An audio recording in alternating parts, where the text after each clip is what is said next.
call the meeting to order. Roll call, Lauren. Mr. Reed. Here. Councilmember Druffel. Here. Vice Mayor Schulman. Here. Mr. Crumbo.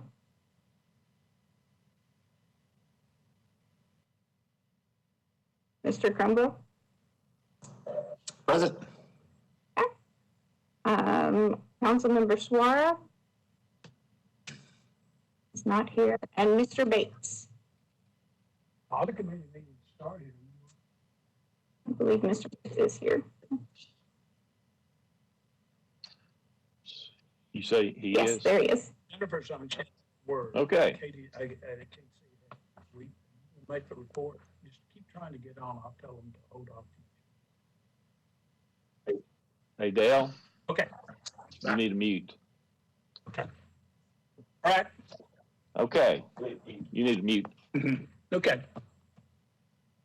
Okay. So we have a roll call and we have a quorum. Okay, I need a motion to meet electronically. So moved. Well, someone needs to read it, I think. It's a motion that the proposed agenda constitutes essential business that is necessary to be done electronically to protect the health, safety, and well-being of Tennesseans in light of the COVID-19 outbreak and to conform to Governor Lee's Executive Order Number 71. Okay. And for trivia in the future, I have that memorized since I get to hear it a few times every day. So count me in on your next drinking game. The motion, we have a motion. Is there a second? Second. Okay, any discussion? Roll call? Mr. Reed, Approve? Councilmember Druffel, Approve. Vice Mayor Schulman, Yes. Mr. Crumbo, Approved. Mr. Bates, Approved. Okay, approval of minutes. Do I have a motion? So moved. February 9th, 2021. I have a motion. Is there a second? Second. Any discussion? Roll call? Mr. Reed, Approve? Mr. Druffel, Approve. Vice Mayor Schulman, Approve. Mr. Crumbo, Approved. and Mr. Bates. Approved. Okay, motion passes. Okay, next item is election of annual election of chairman and vice chairman. I open the floor for nominations for chairman.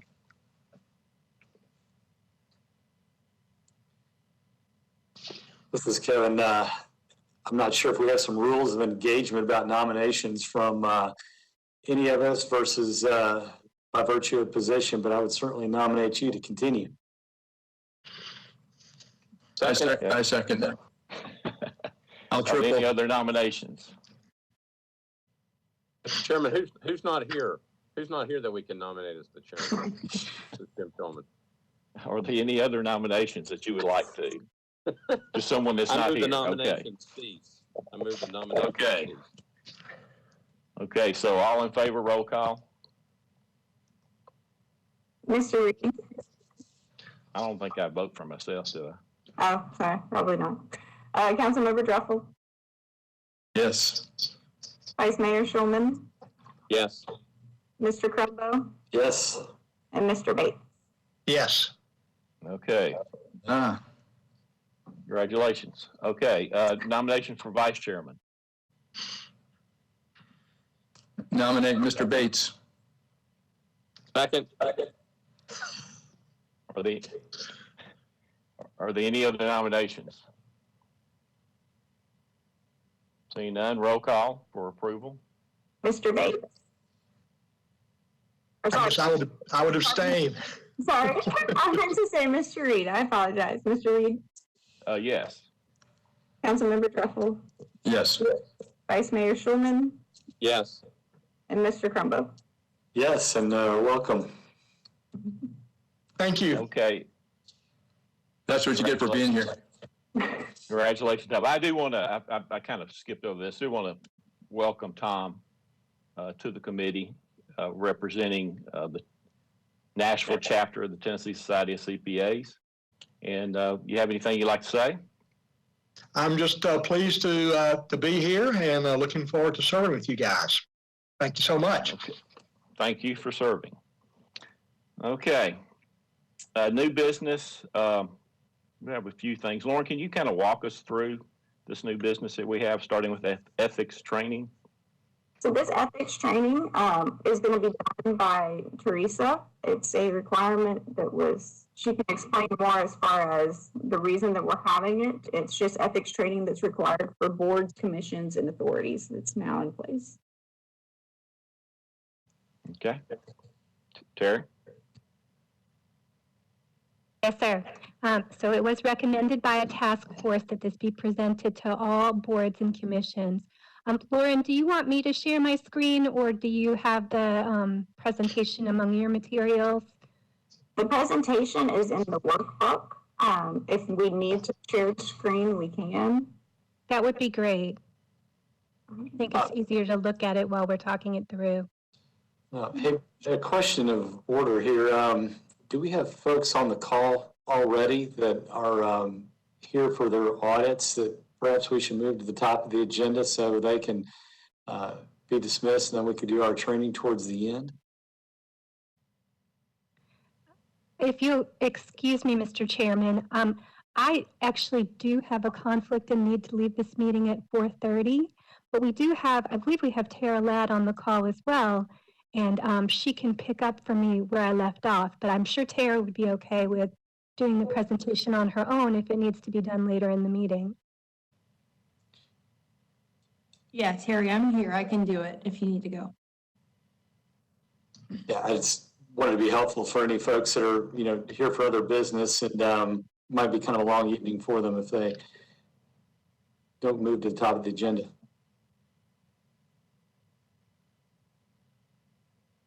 Director Crumbo, I'm here from the Juvenile Court Clerk's Office for.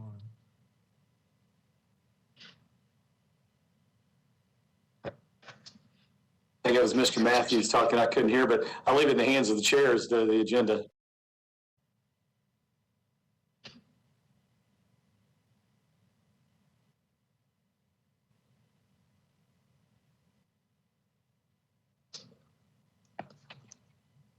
Mr. Pittman. All right. I was getting ready to be trained. Okay, if there's no objection, we'll move this to the end of the agenda, and we'll continue with the agenda with any visitors we might have, starting with Crossland. Any objections to that? Okay. John? Hey, or Brad, this is yeah. John tonight. This is John. I'm on the call. I can't seem to get my video to work, but I'll spare you guys the view of you can just hear my voice. But we have two things on the agenda. From Knock is going to go for our single audit, and then Katie Ferris, who was the manager on the Metro job, is going to go over our management letter comments. Okay. Are we going to put Jennifer, it on the why don't you go first? Are we going to put it up on the screen, or are we going to pull it up from the email we were sent? I'm not able to share, if that can be enabled. Otherwise, I can just let you know what page I'm looking at. Katie, can you pull it up on the screen? It's not giving me an option to share either. Okay. Why don't you just tell them what page you're on, Jennifer? Yeah, I'll get started. And if you're following along, I'm going to start on page 18, which is our schedule of expenditures of federal awards. I'm going over our single audit report, which includes the audit of the CFA as well as the compliance testing we did under the government auditing standards and the uniform guidance, which is testing compliance under the federal awards. On page 18 there's several pages leading up to us that lists all your federal awards. They are totaled on page 18 to 168 million. This is pretty comparable with previous years. I believe last year we had approximately 172 million. I will move on next to page 27. This page summarizes the results of our audit of the single audit and the Yellow Book procedures. Starting at the top of the page, as we had presented to you earlier, our audit report was issued with an unmodified opinion. We're also including in this report, under the government auditing standards, a report over the internal control over financial reporting. And there are, if we found deficiencies in internal control, they are reported here. We did not identify any material weaknesses. We did have some significant deficiencies that we identified during our testing, which we reported here, and I'll go over. We did not have any non-compliance that was material to the financial statements. We also are issuing our report over the uniform guidance over the federal awards. We did not have any material weaknesses, significant deficiencies, or any compliance deficiencies reported in that report. And our audit opinion over the major programs is unmodified. On the top of page 28 is the major programs that we tested. Metro Nashville is a low-risk auditee. What that means is that we can test 20% of your total federal expenditures. If you were high risk, it would be a higher threshold, it would be 40%. The 3 programs that we tested in 2020 included the WIC program, the Head Start program, and the Coronavirus Relief Fund. And again, we had unmodified opinions over all 3 of those programs. Moving on to page 29 is the start of our report on the findings. Our first one is the timely preparation of certain bank reconciliations, specifically the operating and concentration account was not reconciled timely during the year. We identified 2 months that took an average of 100 days after year end to reconcile. Also, we noted that the June 30 reconciliation covered the months of September through June of 2020. They were not separate reconciliations.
Management included their views and their planned corrective actions. They were aware that these reconciliations were not being performed timely. They have implemented procedures to ensure that they are being reconciled timely and monthly. They're also implemented a process where there's a more automated reconciliation process in order to reduce some time in preparing those reconciliations.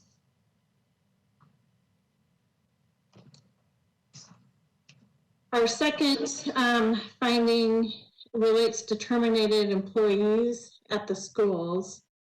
During our testing of payroll and the related controls, there were 10 terminated MNPS employees during the year.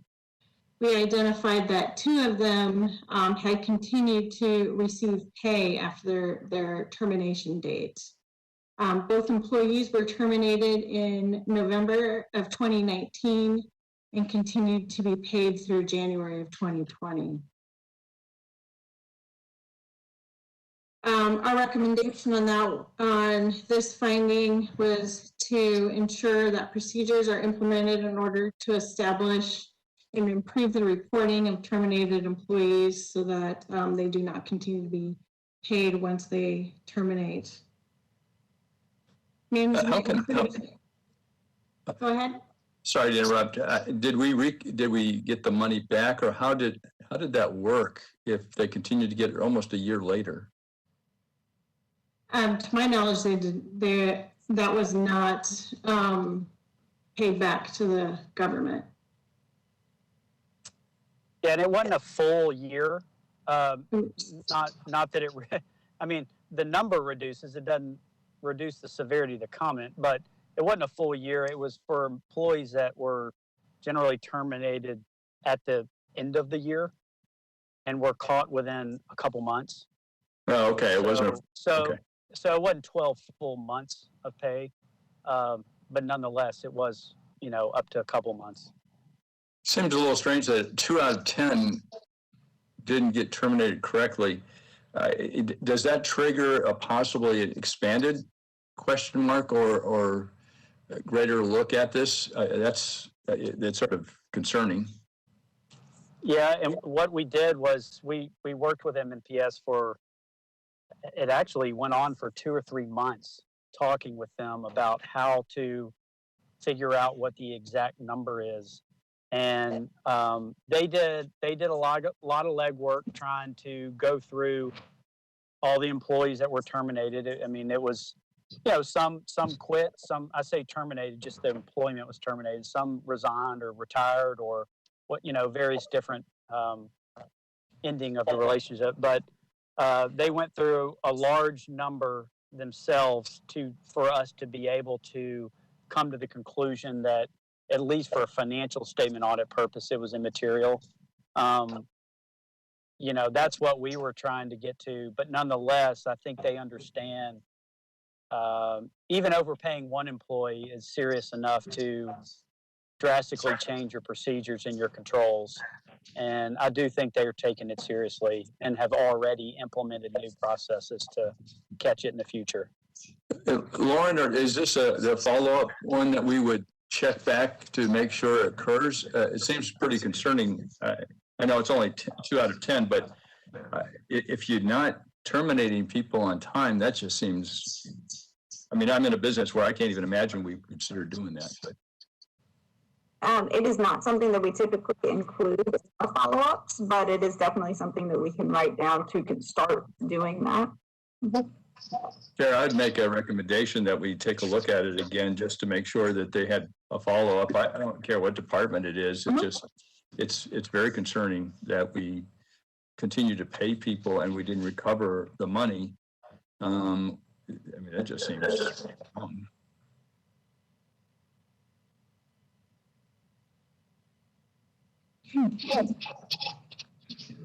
If there's no further questions, I do. Okay, go ahead. Thanks. I was raising my hand, but I guess it's not showing that this is a Councilmember Suara.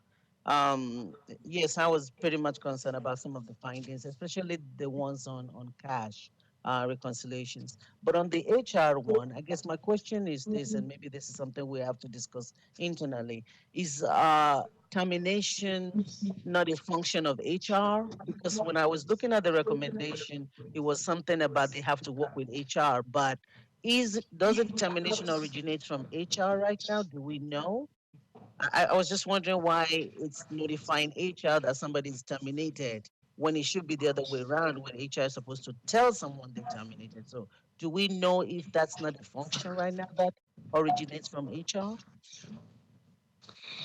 It originated from the department and it wasn't being communicated to HR, so HR was not aware of it.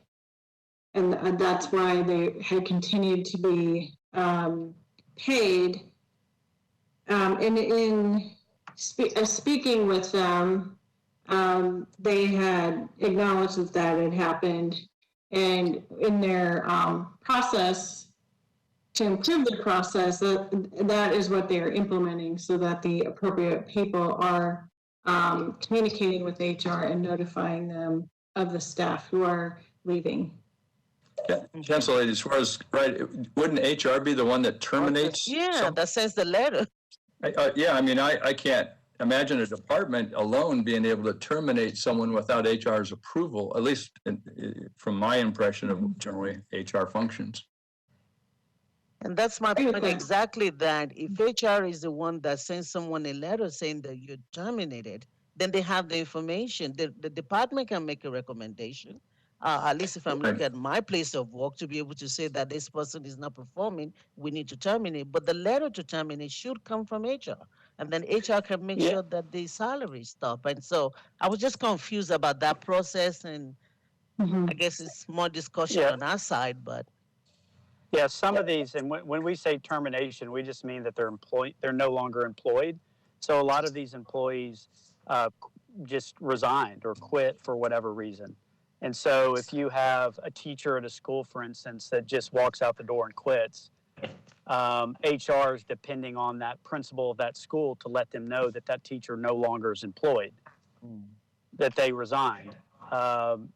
And so a month goes by before the principal finally gets around to, as an example, gets around to telling HR that that teacher no longer works there. So I think that's where it wasn't strictly you're fired or you're terminated kind of, it's for all, employees. A lot of them just quit. Okay. Thank you. It seems like you would, at least in business, you can't hire another person and replace that person unless that termination's been sent through, at least companies I've worked for. It seems like the process might be broken someplace in there. Excuse me if I may be recognized. I think I might be able to shed some light. So if we're talking about the school board, under state law, they have certain autonomy over their operations. That means that they would do things a little differently, including employment decisions from General Metro. Maybe so, but I think we're paying the bill somehow. I don't know. Okay, are there any other questions, comments? Those are outstanding.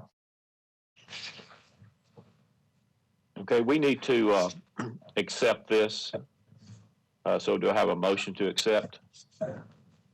To move. So moved. Is there a second? Second. Motion. Is there any further discussion? Roll call. Mr. Reed, Accept. Councilmember Druffel, Accept.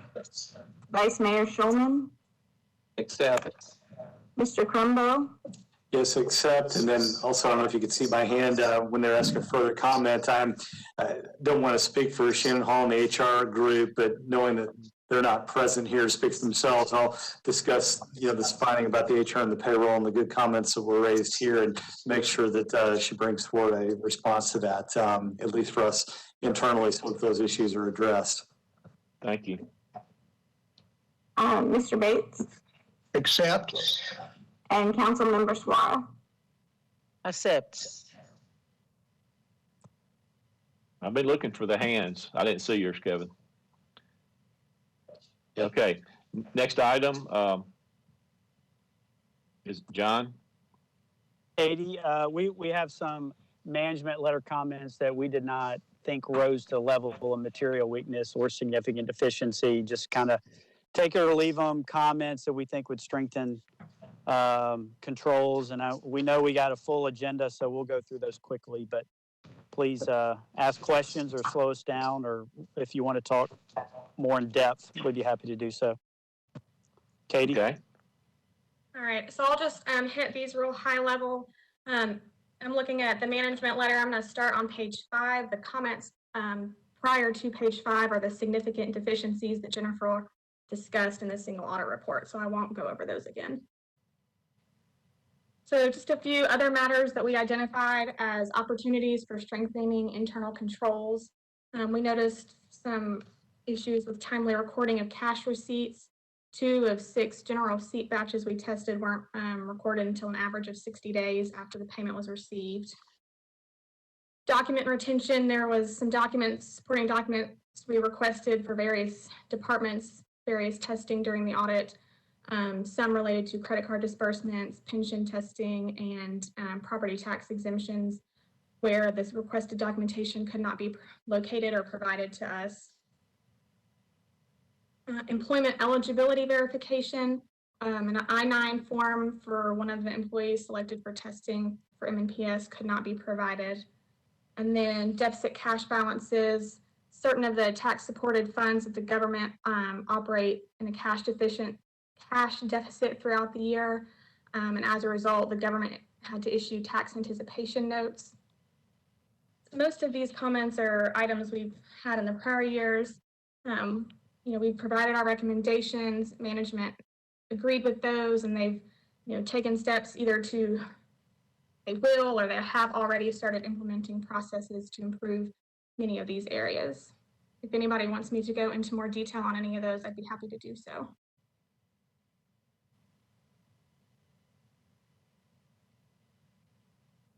Any questions? Comments? Looking.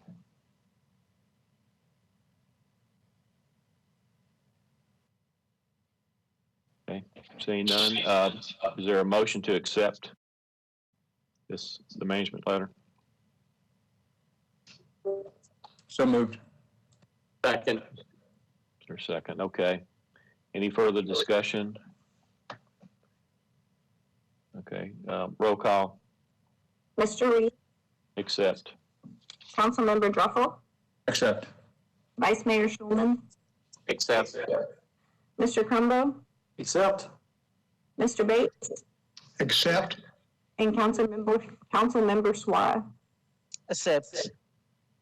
Okay. Thank you, Crossland. Y'all have anything else? We don't. Thank you for having us present today. We appreciate it. Thank you. Yeah. Thank y'all, everyone. Appreciate the opportunity. Lauren? I do see that Councilmember Suarez's hand is raised. I don't know. Okay, let me see. Okay. So the next item is the audit of Metro Water Services water and sewer billing process. If you'll recall, this was a requested audit by the Director of Water Services, Scott Potter. He requested this audit after there were concerns and questions raised following the increase in water rates back in early 2020. We accepted this audit and put it on the audit plan. And in doing so, we scoped our audit for fiscal year 2019 and 2020.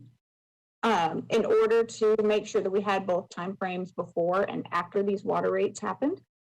Our audit, the objective of it encompassed things like making sure that the water bills were accurately calculated, that there were controls around it, making sure that the equipment was monitored and that there were controls around equipment and the meter readings that went along with them and the systems that went along with them. Making sure that communications to customers, both before and then after with the customer service center, that certain requirements or best practices. And then lastly, we had talked about adding collections to this audit.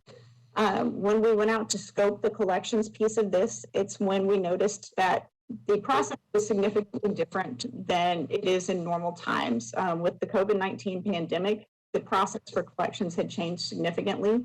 So doing an audit of that process would not have yielded results that were responsive to normal times. As such, we put that audit, the collections audit, on the current year audit plan to go out and do once things get back to normal. So for this audit that we're reporting on now, we just look to make sure that certain steps that were mentioned to be taken during the pandemic such as not cutting off water, charging late fees, and offering payment plans, making sure that they were in place. What we found was there were robust procedures, controls around all of these areas. We looked at recalculations, a significant portion of bills, and then making sure that any that didn't recalculate the way we thought were not incorrect. We found no exceptions. We made sure that they were monitoring for recalls of equipment, that if there were complaints, that they were followed up on, that if there were abnormal readings, that there were processes in place to notify customers as well as to go out and check. All of these things were in place. The only observation that we had, it yielded two recommendations that risk. The observation was around the customer service center and when the calls were collected after the rate change. We noticed that the call volume increased, but the staffing stayed about the same. This resulted in longer wait times and more abandoned calls, which leads to miscommunication sometimes and customers not feeling as though they can get an answer.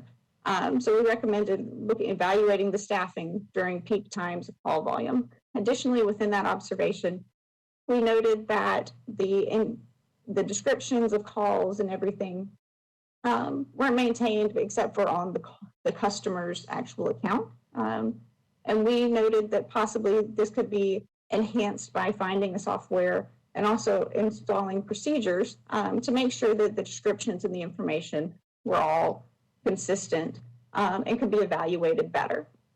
Both of our recommendations were accepted with dates for implementation later in this year.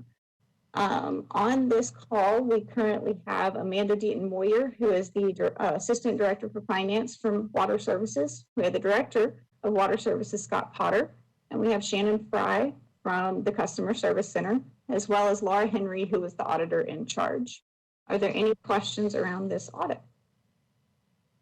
I see that under billing review, if billing average increase of 50% or 300%, it was triggered. How many, do we know how many? Because I have a district that was very upset along the way, and it was because of the tiered system. Anyhow, I have some comments, but do we have any sense of how many people went up by what percent? We do. I don't personally have that. Water may be able to answer that question better, but that is not something that we quantified within the audit. Okay. Councilman, we can generate that report for you. Yeah, thanks. I think there's some good things that I think, Mr. Potter, you guys did well. You responded a lot to a lot of complaints. And I triggered a lot of those from my district, I know, but I think that if I were ever to suggest doing this again, I know you put it on the website, but probably somehow sending a direct correspondence telling people about the percentage increase by tier, because I know some of the constituents went up significant. I mean, talk about hundreds of percent, because they got that to tier 2 and tier 3 level. So, you know, I had some $500 to $800 a month water bills. And of course, it includes some larger areas, but I know it was updated. I just somehow, we never got to a lot of people along the way, but I would commend you guys on anytime we try to get to you, you guys would get out there and try to solve it for us. So that 2 comments is, you know, I think if somehow we could have figured out how to communicate that, at least at some of the water bills at the larger areas, would have helped a lot for them not to wait for that 3rd month and all of a sudden realize they're paying a lot more. But thanks for the customer service. I know you guys were inundated, and anytime I sent a note, you guys followed up. Thanks. I appreciate that, Councilman. We'll, in this spring's communication, we're going to be very deliberate and clear about the tiered billing process. That way, we'll have a better opportunity to communicate that. Yeah, I appreciate it. It again is we got Belmead, West Mead, Hillwood in this area, and they're all 2 to 3 acre lots, and it's you know, of course they spend a lot on their lawns, etc. But I don't think anybody expected the level. Thank you. Yes, sir. Chair. Hi, this is Councilmember Suara. Can you hear me? Yeah, I'm sorry, go ahead. I was Okay, all right. muted. I'm sorry, I don't know. I think Councilmember. my hand raising thing is not showing up on your Your hand is so- showing up. It's there. Well, thank you. Thank you. Thanks for the detailed audit. I do have a couple of questions and some concerns as well. My first question is that on that audit report, it does shows that there is a reduction in customer base, almost 200,000. And I don't know if Mr. Porter knows what accounts for that. We have a lot of people moving in. We have a lot of buildings going up, but there's about 200,000 reduction in the customer base. The other thing that I wanted to ask is that when you look at the audit from Crosslink on the part that talks about not updating the general ledger with cash receipts, my question is that the billing system that you use, I don't know if anyone look into whether those cash receipts were updated in that billing system. Because if we're looking at billing customers, if their account are not updated, then you will have a lot of this complaint. I know that I had a customer that reached out that says he kept getting bills that was for his neighbors. And so looking at that management letter comment from Crosslink and looking at the billing and the responses from customers on this end, while the general ledger was not updated, how accurate is the billing system that we're actually the update of that billing system? Can you speak to that if you don't mind, please? And then the reduction in the customer base. Thank you. I'll go first on the numbers of customers. We'll send you the last 10 years data on customer base. And then Amanda can talk to the general ledger. Thank you, Council Lady Suara. The general ledger and the billing system is actually up to date and has been up to date. The general ledger and recording those receipts we keep that separate as an internal control. And so we get the billing data from the system and then we update it in the general ledger separately. And it was a oversight and an understanding of getting to know the R12 system and being able to do that in a quick manner. The process was really different compared to our previous system. And we have resolved that such that receipts are now entered within a day, if not, and 2 at the latest within policy requirements. Thank you. I just wanted to make sure the system that goes to the customers is updated and that does not impact the billing and the complaints and all of that. So thanks for that clarification. Mm-hmm. And Mr. Porter, I look forward to that report. Thank you. Yes, ma'am. Okay, Kevin? Yeah, so I just wanted to express my compliments to Scott and Amanda for their attention to this. And quite frankly, just to say to the committee, the size and complexity of the organization they run and the intricacy of the financials is just remarkable. And I get to see that day in, day out, not because I'm sitting with them at water, but on the other hand, if it weren't for water services and the good job that they do over there, our general government could not function from a cash flow standpoint. Our internal borrowings, or what many of you may know as our tax anticipation notes or TANs, that was close to $188 million last year.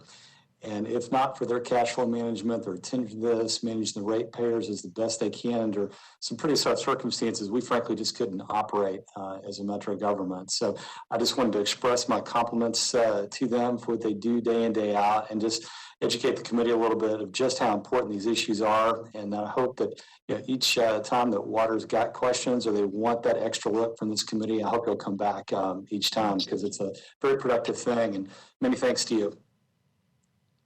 Thank you, sir. We appreciate that.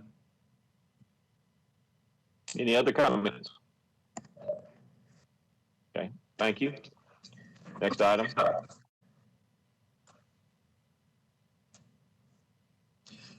Good afternoon. I'll try to keep this short out of respect for time. Our office issued a report on the juvenile court clerk. We have with us today Lionel Matthew. He is a juvenile court clerk. That's an elected official. He is serving in that role. Also have on the line with us Mary Cole. She is one of our senior auditors. She did all the work. We appreciate the work that she does. The audit basically looked at 2 different objectives. First has to do with the victim compensation trust accounts. Very simple. That's where the state is sending the juvenile court clerk money to set up a trust account for minors typically until they reach the age of maturity. So on that one, we're looking at, did you set up trust accounts for all the money that you were supposed to for the correct amounts? Do you have a system in place to track and monitor those trust accounts, and are disbursements made appropriately with a court order and that sort of stuff? And then the second objective had to do with miscellaneous collections that the juvenile court clerk receives. So, have controls in place to make sure that their collections are complete, properly safeguarded, timely deposited, timely recorded, accurately recorded. To both of those objective questions was generally yes. Mary took for the victim compensation trust account. Mary took a sample. She got a listing from the state of payments that they had made to the juvenile court, pulled a sample, followed the life cycle through, also pulled a sample of disbursements. Everything worked the way you would expect for it to. Also, she did some analyticals. For the collections, the basic tenor there was they do have controls in place. There were some areas that they could tighten it up. It's a small office, so segregation of duties is always going to be a bit challenging. But they do have compensating controls in terms of reconciliations and review. In terms of recommendations, we had 8. 3 were high risk, 5 were medium. The high risk areas all pertain to their juvenile information management system. And this is more from Mr. Bates because he's new and wouldn't know this, but basically at Metro, we have Oracle R12, which is kind of our accounting system of record. That's like the grand poobah of accounting systems. That's financial information. The Metro's large, it's very fragmented. So scattered about Metro, you have all these peripheral systems that are capturing operational information, financial information. And that financial information will eventually get rolled up into R12. Mary did a really good job digging into the JIMS system. They do have controls in there. The important ones, like you don't have people who have access to cash, that have admin rights. You can write receivables down or delete transactions and run off with the money. They had controls over that. The main issues had to do with user access controls. Where we had some people that had left Metro and they've been gone for a couple of years. They were still in the system. Now we did look to see was there any activity subsequent to them leaving Metro, and there wasn't any. But you still want to make sure you're cutting those folks off as needed. Additionally, it's been at least 10 years since they've gone in and done a review over, this is our staff, these are their job responsibilities, this is the access they have in the system. You want to do that periodically, make sure people have the minimum access that they need to do their jobs. Mary looked at that. There weren't any problems with the current configuration, but it's a good idea to go in there periodically, check that out in case things have changed with your staff. In terms of your collection piece and the controls, here, like I said, you have, let's just say, transfer of custody. When you look at the life cycle of the collection process, they have within this process several places where people are doing what they're supposed to do. 2 people, they're counting the money when it's transferred, they're documenting how much is transferred, signing off on it. There was one part of that process where that was not occurring, and that's where it goes from the manager from the safe to the cashier when they started their shift. So just put that in there. There were reconciliations throughout the process. However, there was no one outside of that cash collection process. So what we're saying is periodically have somebody outside the process look at, okay, this is what our system is saying that we've collected. This is what's in the bank. This is what's in R12. Do bank recs and that sort of thing. Also do exception reports within your JIMS system. We always recommend that periodically. Even if you have control set up, it's always good to go in there and see who's voiding transactions, transactions, things of that nature, and see if there's anything unusual. That's basically it. Thank you for listening, and we're happy to answer any questions that you have. Kevin?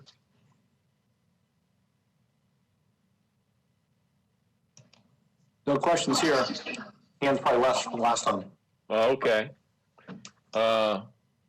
Councilmember Swar. Thank you, Chair.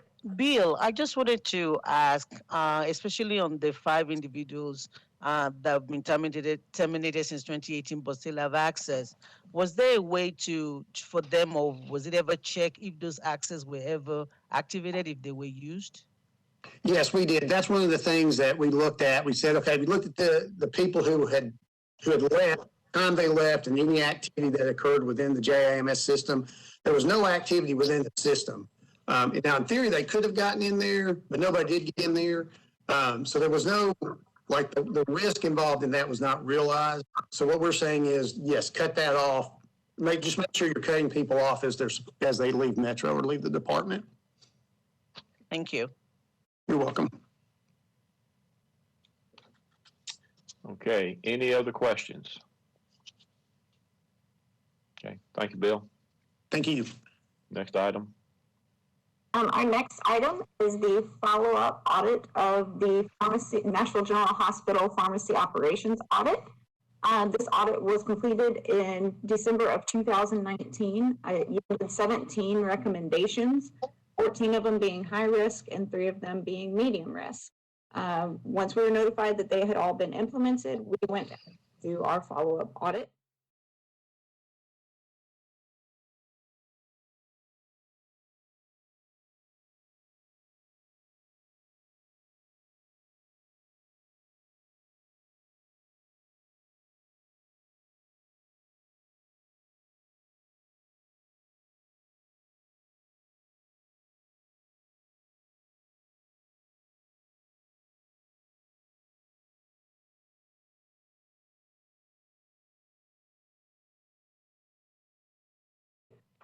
And then there was one that will take until about the end of the year. It relates to developing a methodology for non-controlled drugs, for inventory of those.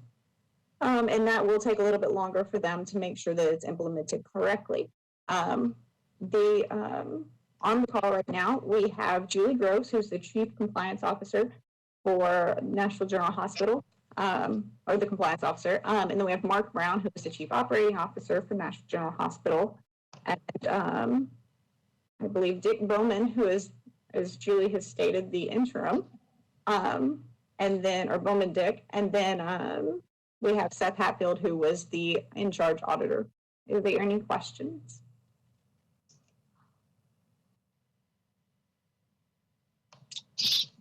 I don't see any hands. Did Kevin drop off? No, I'm here. Okay.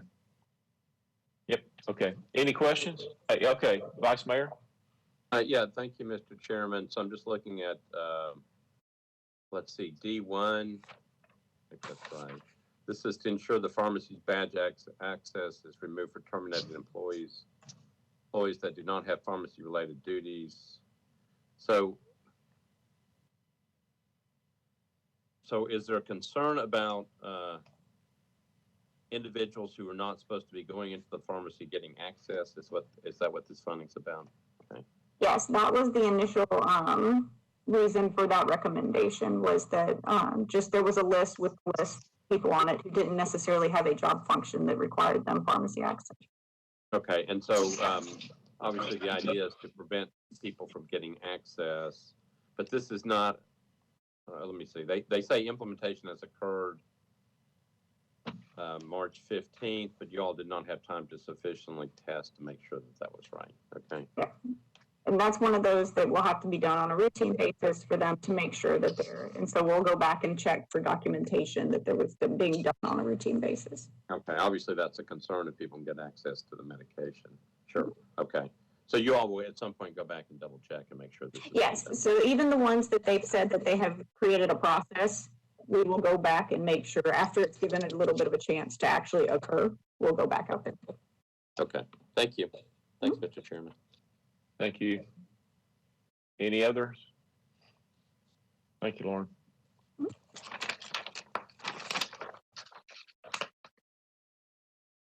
Bill, I guess. Okay, the next report we're going to discuss is the Emergency Communication Center.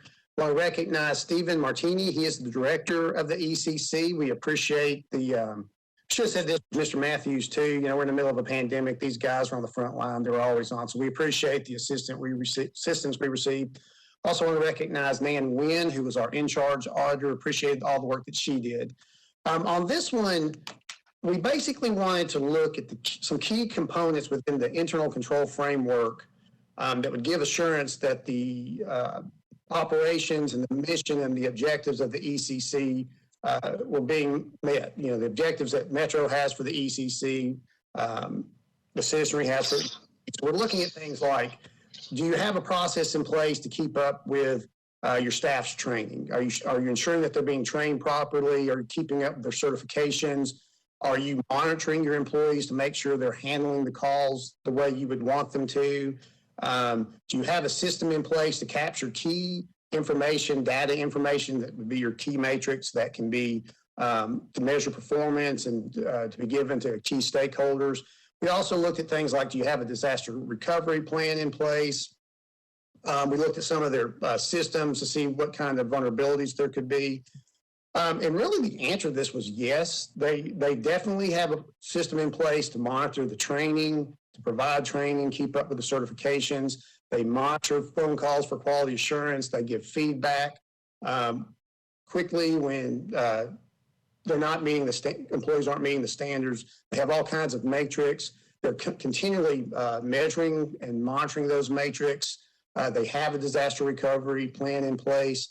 When it comes to their system, we place a lot of reliance. They on their own, back in 2020, had a study done to look for any sort of cybersecurity vulnerabilities that were done. The only recommendation, we had two. One was medium risk, one was low risk. And I beg your indulgence on the medium risk. This can kind of hear it. Okay, you have a standard when it comes to 911 calls. Okay, and the standard up through, I believe it's March or April of 2020 was you want to answer 90% of your 911 calls within 10 seconds. Then it was changed to you want to answer 90% of your calls, 911 calls within 15 seconds. That's important to note. These aren't their internal, they're not coming up with this internally. This is an industry standard. So they're the ones that the industry is the one that's changing it. They were not able to meet those standards. There's a chart in the report that kind of shows you the variance. It's kind of hard to pinpoint what the cause of that is. But just the recommendation is look at your staffing, look at your staffing utilization and see just to try to get up to that 90%. It's also interesting to note that if you look at the overall answer time for 911 calls, that was between 8 and 9 seconds. So they're meeting the overall, it's just that 90% threshold. And then the next recommendation, which is really more of a suggestion, you have all these, like when you're monitoring your calls, you have all these different standards. You have standards for fire, police, EMS. The one for fire, they're not all the things that are on this list that they're monitoring. Some are more important than others. They weren't meeting those standards. So it's either, train your people to meet the standard or consider changing the standards. But that's basically it. That's the Reader's Digest version of the report. Happy to answer any questions. Councilmember Suara.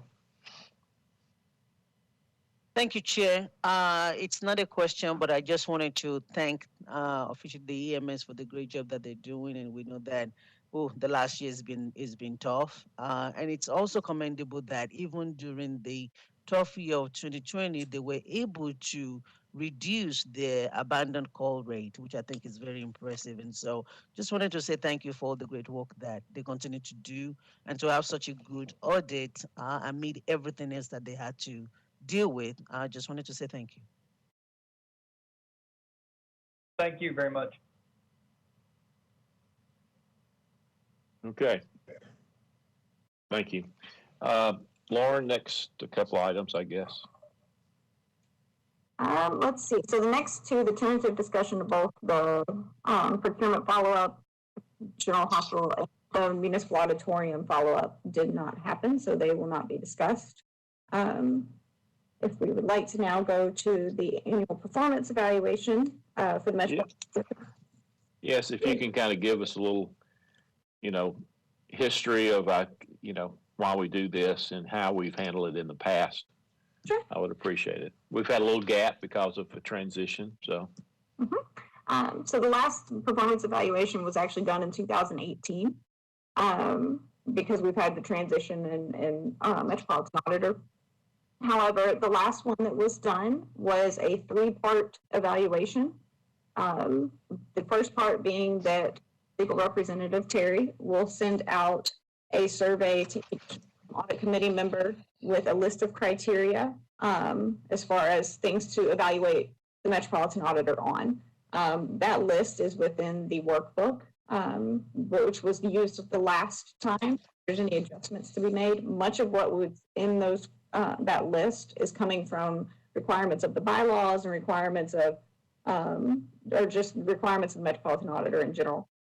The second part is that within our office, Bill Walker sends out a survey to the audit staff to ask for their evaluation of the management and leadership within the office. And the third part being a self-evaluation done by the Metropolitan Auditor.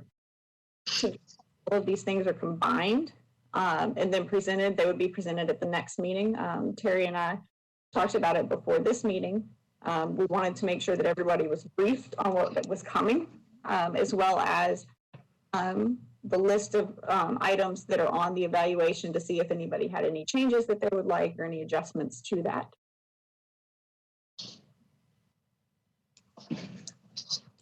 Yeah, as Lauren said, this is a requirement. I guess it's in our bylaws or charter. It's one of the two. And I don't think we're late. We probably had one due at the end of Mark's term, and he left.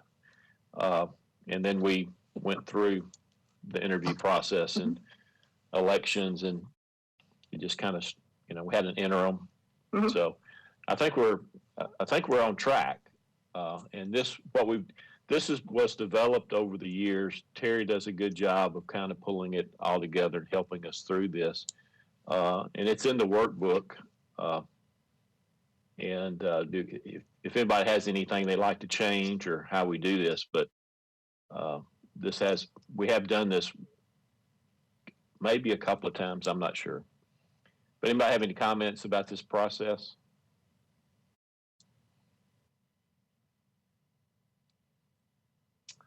Okay, I see no hands. So if it's, then we'll accept that this will be our process for the annual review and performance review. And then we can still, once we see it, make changes to it. We'll still have to review it and accept it. So you and legal have already coordinated and talked through this. Okay. Yes.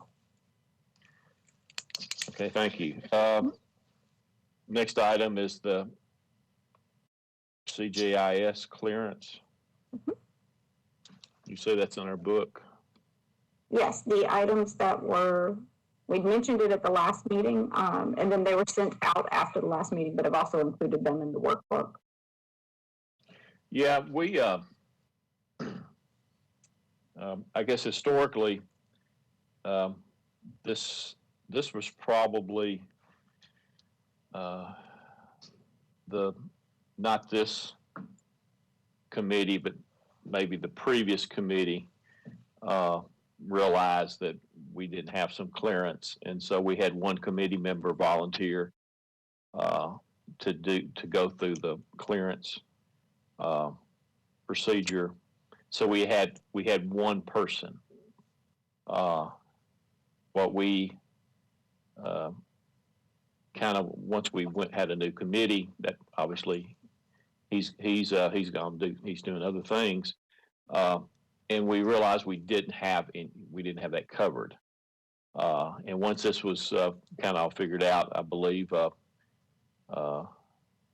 Kevin went and achieved that certification. So as we have right now, we have one person that can review these audits, as we did in the previous committee. And the question is, do we want to, I think last time we said, well, maybe we need to have it at least two, so you have a backup in case someone rotates off or whatever might happen. So I guess I'm throwing that open. to see if people have any comments about that or how we should move forward.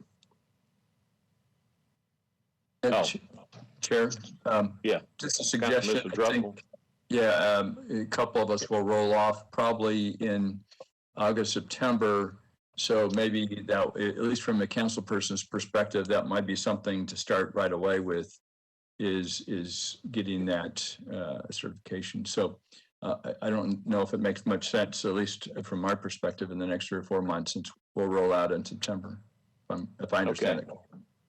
Well, like I said, we have one, and you know, and we probably need to document this either as a best practice or even as a bylaw, and we can talk about that in a second.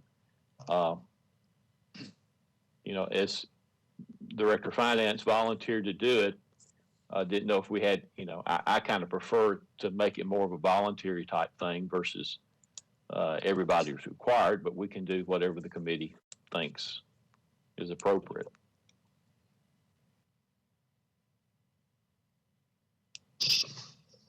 So, Kevin, so I did do the certification when it came around, because we were talking about it as a committee, and then Councilman Mendez, who I think you were referring to earlier, that did serve the committee, had the certification. Separately, he had learned that in the course of our work here, just as a general government, that very few of our senior administration officials had the certification at any time. Some of those, you know, since you know, rolled out of the administration, we were really light on that. And so we've added a few to our roles here on the first floor of the courthouse. And I would suggest that whether required or not, that we really up our numbers here from an audit standpoint, because it does take a little bit of time to get the fingerprinting done and so forth. And then I think Vice Mayor Schulman's on the call. I'd say, Jim, if you have the time to do this, it's not very time consuming. I'd recommend it. Because in the course of all this, I learned we actually were unable to receive some information during the bombing because that certification is also required for other types of information. It wouldn't flow through this committee. So all the way around, I would say it doesn't take very long to do this. The chair is right. We need to get some continuity. But then for other reasons, I'd encourage Vice Mayor, if you have time, to be one of those. Mr. Chairman, based upon that request, I would be willing to do this. Okay. Well, that'd be good. You know, things are, in the past year, things kind of changed fairly rapidly. And at the last time we talked about this, even Kevin talked about, you know, this pre-vaccination and where we had to go and who was comfortable. Now that, thankfully, that's kind of getting behind us some. I guess I will look at it, and Tom, if you would, and maybe if you have any questions, we're allowed to talk to the auditor about the process and see if we can kind of up these numbers. But I appreciate it, Vice Mayor, and I appreciate it, Kevin. Yeah, and just a point of clarification that I didn't mean to confuse. It's not a time-consuming process to do this. It really is just a short training, about an hour or so, and then the fingerprinting. The time, though, between the training and then the fingerprinting and getting the certifications, just a lengthy time, a few weeks. So just want to clarify for you. Yeah, well, I understand. And Lorna, do you feel comfortable in walking me and Tom through that process? Sure. Okay. Yes, I can coordinate with our contact at MNPD. Okay, well, let's do that. And as it relates to documenting this in the bylaws, I think that's a good thing to try.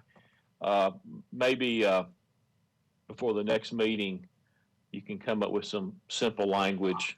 One, documenting the need and what it is, and then how we go forward on the number that we would like to have at any one point in time.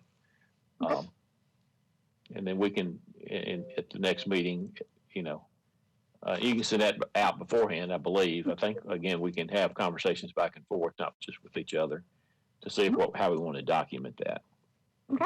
Okay. Are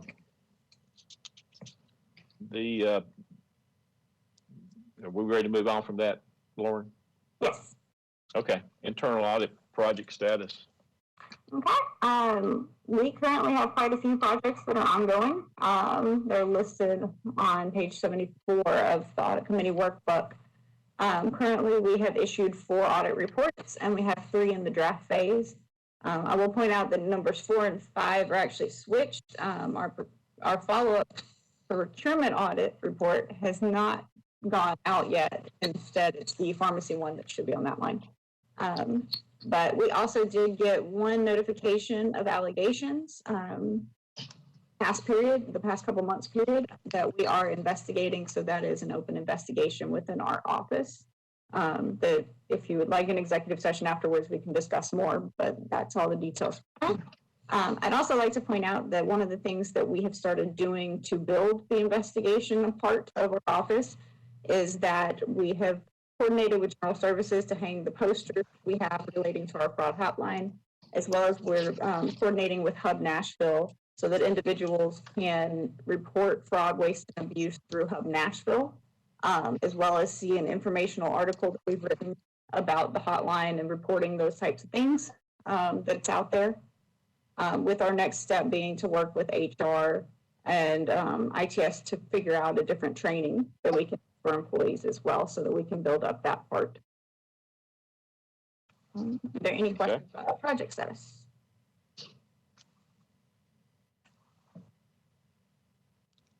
Okay. Okay. Next is our implementation status update. I'm happy to report that all of the recommendations that should have been implemented by March 31st, we got responses from every department. Any that were due were implemented per the department. That includes 11 Treasury Collections audit recommendations that we now can close that out and start to prepare for the follow-up audit of that area. Additionally, 3 Fire Marshal Office recommendations that were opened back up after we did that last follow-up. They've been implemented, and we've been able to do procedures, not a full-blown follow-up audit, but just the procedures to follow up to make sure that those 3 open recommendations were truly implemented this time. So they are now, that whole audit is now closed, and we're confident in the implementation of those recommendations. Okay, Kevin? Your hand's up. Your hand's down. Okay. This is just messing with you now. I think there's a little delay when you click on it. Sorry for that. That's okay. This is a great chart. This is outstanding. And I know we've had committee members throughout the years talk about a way to follow up, which is really a key audit step. So this is outstanding. Okay, next item. The next budget, item, I guess. Yes, is the budget status. As usual, we are significantly under budget right now. That's because we still have 2 open positions, and then we still have a consulting budget that we haven't used a significant portion of. To kind of utilize our budget, we have a project that we have engaged craft CPAs to do an IT audit of the health department. That one is starting, which means that the consulting budget will start to be used by them. And then additionally, we have now been cleared to, which just kind of goes into our next one, which is staffing. We have now been cleared to hire for our open positions. We're going through the process of doing 4 internal promotions first to reward our staff for working so hard, especially during this pandemic and the transition before it, as well as we will then have 2 Auditor 1 positions that will be open once we make all these changes. And we hope to get those posted and filled within the next month or so. Mm-hmm. What about turnover? What about turnover? We have not had any turnover since, let's see, it was probably May of 2019 at this point. Congratulations. Mm-hmm. Okay. I do have one item.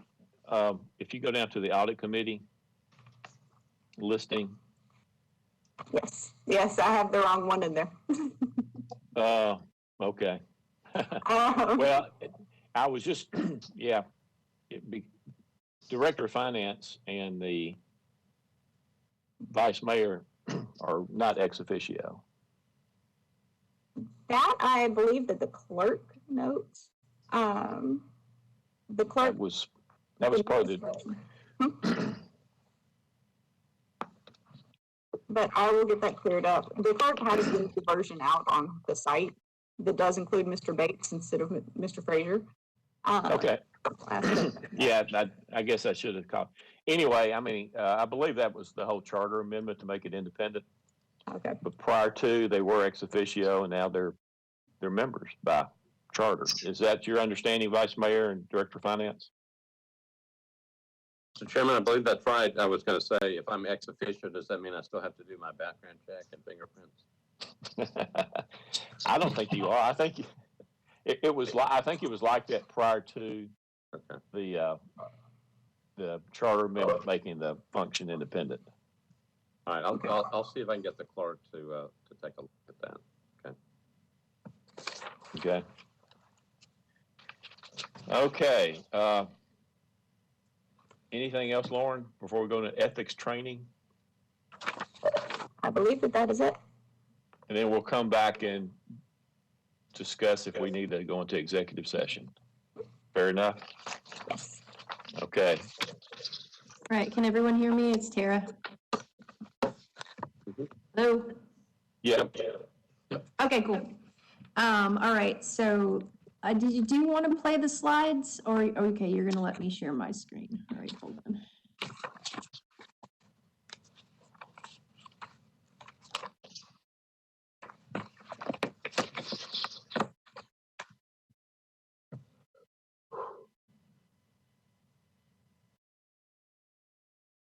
Okay, I'm going to try to get through this quickly because I know you guys have other things going on. So the goals of this training is to understand that you cannot accept benefits related to your role on the board, obviously. Understand when you may be biased or have a conflict and should recuse yourself from the board. To remember to disclose knowledge you may have received about an agenda item from outside the meeting. To remember to articulate the specific reasons and basis for your decisions. And to understand that the Open Meetings Act prohibits deliberation outside board meetings, and Public Records Act makes almost everything, all emails, open to the public. And to understand best practices for making informed decisions. So goal one, so Metro Code Chapter 2.222, which all you guys probably dream about, is the general ethics ordinance that provides that all Metro employees, officials, officers, employees, servants, any member of the board, commission, or authority shall not accept or solicit any benefit that might reasonably tend to influence them or to act improperly in the discharge of their duties, to use Metro property, services, or funds for personal purposes, or to use non-public Metro information for personal gain or for the gain of any family member or other employer. Shall not continued, you shall not use a Metro position improperly to secure unwarranted privileges or exemptions for themselves, relatives, or others, except other employment which might impair your independent judgment and the performance of your duty, or accept any benefit which the employee or the commissioner should reasonably believe was intended to influence any action taken in your official capacity. Limited exceptions. All right, these are some of the benefits that you may accept if no conflict or appearance of a conflict otherwise exists. One, awards of trifling value publicly presented in recognition of public service. Gifts unrelated to a person's position as a Metro employee. Meals, beverages, food, promotional items, or hand-produced items of a value of up to $25 from a single source in any calendar year, or free or discounted admissions, tickets, access to events, or travel expenses from any single source of an aggregate value in any calendar year of up to $100, which is not going to get you very far if you're trying to take a trip, or tickets of a face value in excess of $100. Only if the event is generally recognized as an annual fundraising benefit sponsored by a nonprofit organization. Okay. Metro Code 2.22040 creates the Board of Conduct to hear complaints and render advisory opinions about the standards of conduct or an executive order which regulates the ethical standards of conduct for Metro employees of the metropolitan government. And any elected official or member of a board or commission can request an advisory opinion from the board relating to compliance with Metro Code Section 2.222. Complaints regarding elected officials or members of the board commissions are made to the Board of Ethical Conduct. And if those complaints are made, the Department of Law will investigate, evaluate, and make a report to the board regarding whether the facts, if proven true, would amount to an ethics violation. And the board decides whether to hold a hearing. If a hearing is held, parties are to be given an opportunity to present their case. Penalties for violations. We can recommend to council that the person be censored, recommend that the person resign his or her position, refer the matter to the District Attorney General for prosecution, or refer the matter to the Director of Law, requesting that civil action be initiated for restitution or other relief. All right, goal 2. You have a duty of independence. This means you cannot act based on your own self-interest, on bias, or in favor of people you know personally, or based on the interest of the director or contractors with whom your board interacts. You must be impartial and act based on the law and evidence presented to you. I have a potential conflict. Should I recuse myself? You should recuse yourself if you're biased based on a personal interest, for example, where you'll gain or lose money lose money directly from the decision, or you're biased or prejudiced for or against a party, either as an individual or as a member of a group. For example, you're close friends or business partners with someone and cannot be objective, or you cannot fairly or impartially weigh the evidence because you have prejudged fact issues before. And there's a case down there which is cited for these reasons why you have a potential conflict and should recuse yourself. And this is continued. You don't have to recuse yourself if you will not gain or lose money fairly directly from the decision, and you can be objective and do not believe your participation will create an appearance of impropriety. In that case, disclose potential conflict, but state that you believe you can be unbiased and will participate. If you're uncertain, you can always contact the Metro Legal, and we can walk you through it and make the best decision, so we can ensure that your participation in a decision is proper in case of a challenge or on appeal. All right, goal 3. Remember to disclose knowledge you received about an agenda item from the outside the meeting. Disclose knowledge from outside the meeting or recuse. Knowledge can include attempts to lobby you outside the meeting. Knowledge can include your expertise or experience with this type of issue or area of town when making a decision. Remember to articulate the specific reasons and basis for your decision. This is always a great thing to do because it helps us if any of your decisions ever go up on appeal. Acceptable reasons for making a decision, the criteria and the relevant guidelines or laws, facts presented at the meeting, past experience with similar issues, or studies by experts or specific observations made by the public. Unacceptable reasons, sympathy for the applicant or for people who are opposed to the approval, or opposition that's just not based on the relevant guidelines or laws. For example, this project may be noisy and we already have too much traffic. Goal 5, understand that the Open Meetings Act prohibits deliberation outside of board meetings, and Public Records Act makes almost all of your emails open to the public. So the board should absolutely avoid the use of email to discuss board issues or to invite comments from other members concerning any public business. It does not matter whether the email is a Metro email address or your private email address. It's still subject to the Public Records Act. Violation of the Open Meetings Act to make decisions based upon these deliberations void. A judge may also order court supervision of the board to watch over you to make sure this doesn't happen again. Now, what's a meeting? This is just some legalese to determine when there is or isn't a meeting amongst the board. A meeting is when 2 or more members of a governing body with the authority to make decisions for or recommendations to a public body meet and make a decision or deliberate toward a decision. Adequate public notice must be given for all meetings. This notice informs affected parties and members of the public of their opportunity to be heard and gives them time to prepare for and anticipate the meeting. Tennessee courts have determined that adequate public notice is sufficient notice under circumstances that would fairly inform the public of the meeting. What's not a meeting? These are things that are considered not a meeting. On-site inspection, chance meeting, informal assemblage. Just remember, don't talk to each other about anything pending. If you happen to bump into each other at the Starbucks, attorney-client meetings. Executive sessions with attorneys regarding anticipated or ongoing litigation are exempt from the Tennessee Open Records Meeting Act, but actual decisions regarding litigation must be made at an open public meeting. And you guys know about executive sessions. So the governor's executive orders, which we don't know how much longer this is going to go, but electronic meetings have been permitted temporarily during the COVID pandemic pursuant to executive orders issued by the governor, and they have their own separate requirements. Prior to conducting business, you all know that the board has to add to the agenda that the language that meeting electronically is necessary to protect the health, safety, and welfare of Tennesseans in light of the COVID-19 outbreak. Votes are conducted by roll call, and the meeting shall remain open and accessible to the public by providing real-time live audio or video access to the public.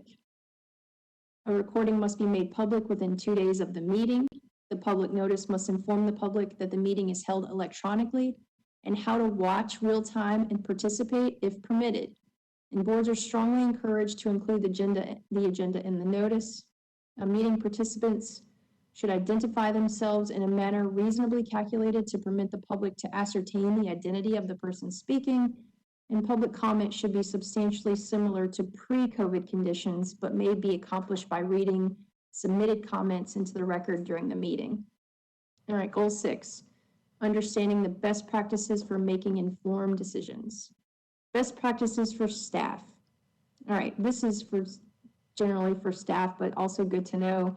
Is provide a detailed agenda for each meeting, ideally at least a week ahead of the meeting, so that the public can be informed of issues to be deliberated or decided, and that the board may review relevant documents or contracts in preparation for the meeting. To provide a staff report or recommendation for each agenda item in written or oral form with the reasoning behind this recommendation, and to start each meeting with a declaration by any board members of conflict and or recusals on the agenda items. All right, for you board members, here's your best practices. Make sure you understand the work of the department staffing your board. For example, meet the key leadership, ask for a tour, review key organizational documents and contracts, and understand the board's legal role. And some of history of past decisions. And before each meeting, you should review your agenda and copies of the relevant documents or contracts that you will need to make an informed decision.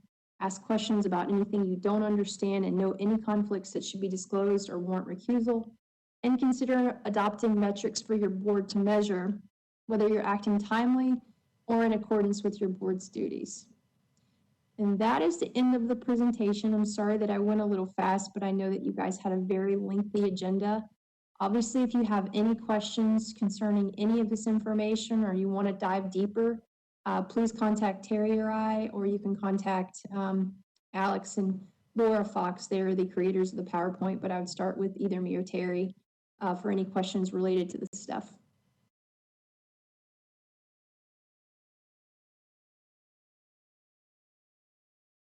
Okay, thank you. Any comments or questions?